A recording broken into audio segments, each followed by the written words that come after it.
Dalili za mwanamke asiyeridhika kwenye tendo.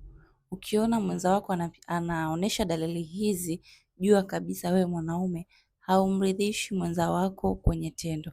Leo nitaeleza dalili moja na katika kipindi kinachofuatia nitaeleza dalili zingine. Dalili ya kwanza ni mwanamke kukwepa kushiriki tendo, yaani anakuwa na visingizio vingi.